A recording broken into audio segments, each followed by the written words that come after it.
Foné bontos. Una voz grita. Con mucha fe y devoción, escuchemos la voz de nuestros hermanos mayores, los santos, que con sus vidas gritaron y hoy siguen gritando el amor a Dios y a los hermanos en el desierto que a cada uno le tocó vivir. Encomendémonos a su intercesión e imitemos sus virtudes, para que nos unamos a gritar con nuestras vidas junto a ellos. Shalom Betot.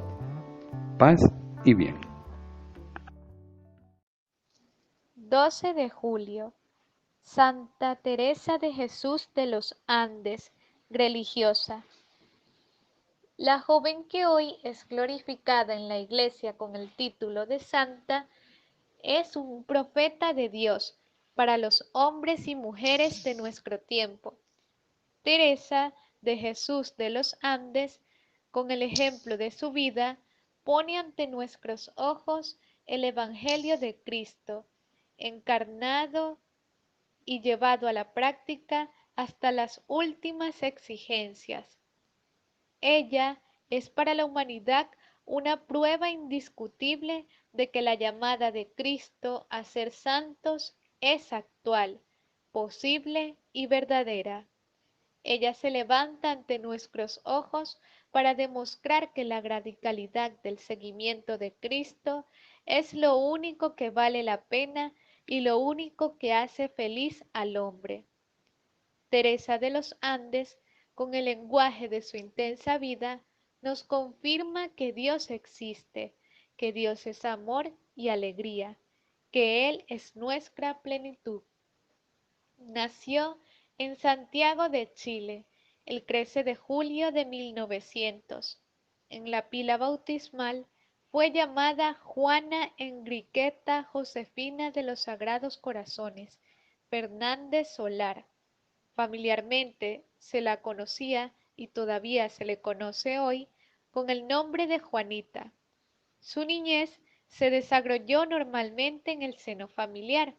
Sus padres, don Miguel Fernández y Lucía Solar, sus 3 hermanos y 2 hermanas, el abuelo materno, tíos, tías y primos. La familia gozaba de muy buena posición económica y conservaba fielmente la fe cristiana, viviéndola con sinceridad y constancia. Juana recibió su formación escolar en el Colegio de las Monjas Francesas del Sagrado Corazón.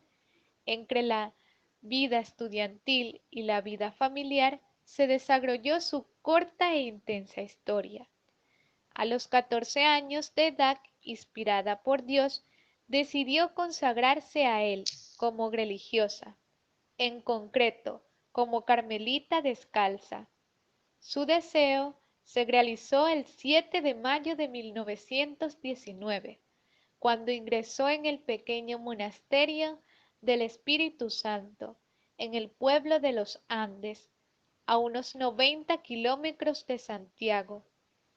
El 14 de octubre de ese mismo año, ella vistió el hábito de carmelita, iniciando así su noviciado, con el nombre de Teresa de Jesús. Sabía desde mucho antes que moriría joven.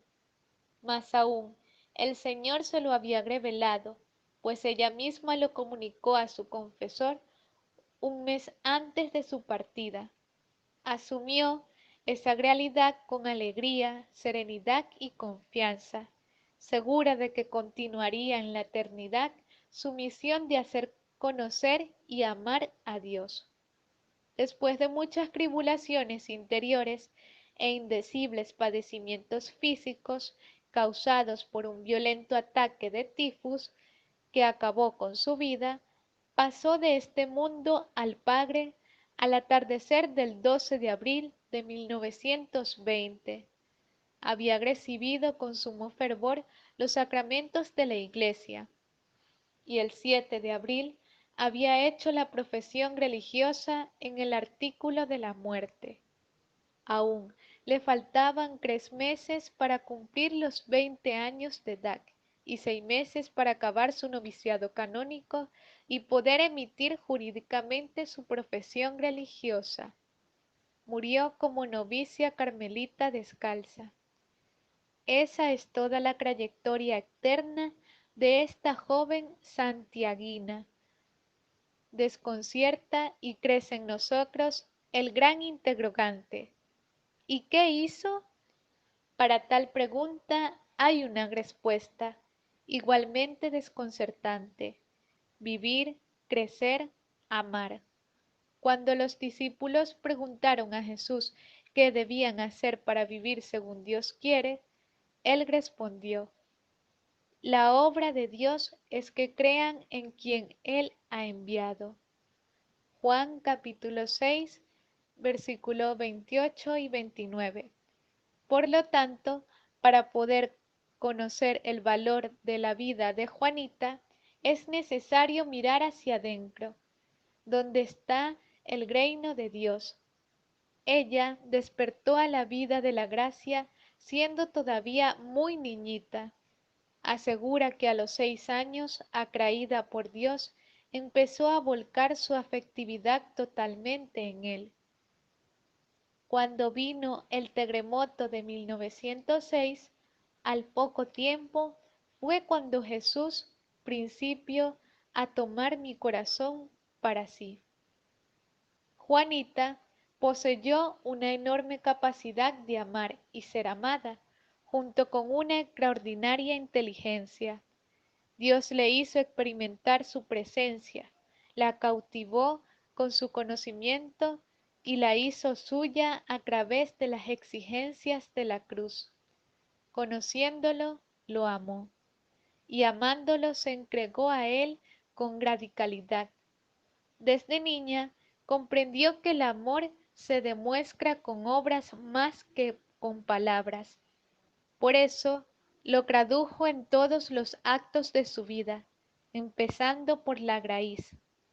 Se miró con ojos sinceros y sabios y comprendió que para ser de Dios era necesario morir a sí misma y a todo lo que no fuera Él. Su naturaleza era totalmente contraria a la exigencia evangélica, orgullosa, egoísta, terca, con todos los defectos que esto supone, como nos sucede a todos. Pero lo que ella hizo, a diferencia nuestra, fue librar la batalla encarnizada contra todo impulso que no naciera del amor. A los 10 años era una persona nueva. La motivación inmediata fue el sacramento de la Eucaristía que iba a recibir, comprendiendo que nada menos que Dios iba a morar dentro de ella. Trabajó en adquirir todas las virtudes que la harían menos indigna de esa gracia, consiguiendo en poquísimo tiempo transformar su carácter por completo.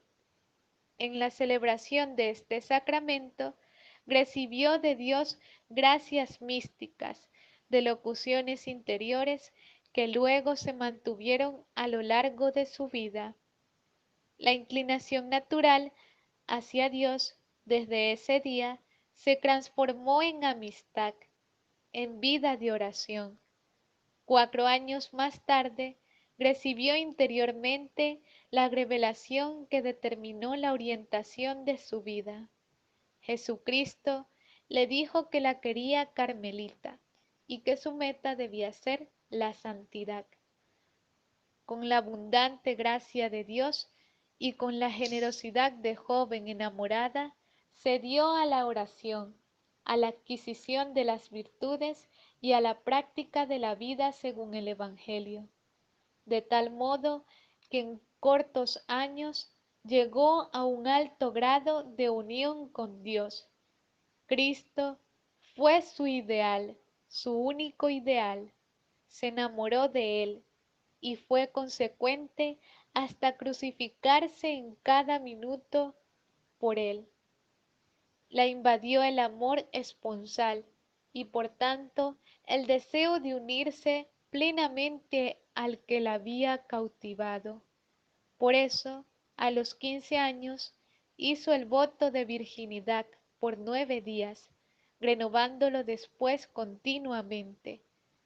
La santidad de su vida resplandeció en los actos de cada día, en los ambientes donde se desarrolló su vida, la familia, el colegio, las amigas, los inquilinos con quienes compartía sus vacaciones y a quienes con celo apostólico catequizó y ayudó. Siendo una joven igual a sus amigas, éstas la sabían distinta. La tomaron por modelo, apoyo y consejera. Juanita sufrió y gozó intensamente en Dios todas las penas y alegrías con que se encuentra el hombre. Jovial, alegre, simpática, atractiva, deportista, comunicativa. En los años de su adolescencia alcanzó el perfecto equilibrio psíquico y espiritual, fruto de su ascesis y de su oración. La serenidad de su rostro era reflejo de aquel que en ella vivía. Su vida monacal, desde el 7 de mayo de 1919 hasta su muerte, fue el último peldaño de su ascensión a la cumbre de la santidad. Solo 11 meses fueron suficientes para consumar su vida totalmente cristificada. Muy pronto la comunidad descubrió en ella un paso de Dios por su historia. En el estilo de vida carmelitano teresiano, la joven encontró plenamente el cauce para derramar más eficazmente el torrente de vida que ella quería dar a la Iglesia de Cristo. Era el estilo de vida que a su modo había vivido entre los suyos y para el cual había nacido.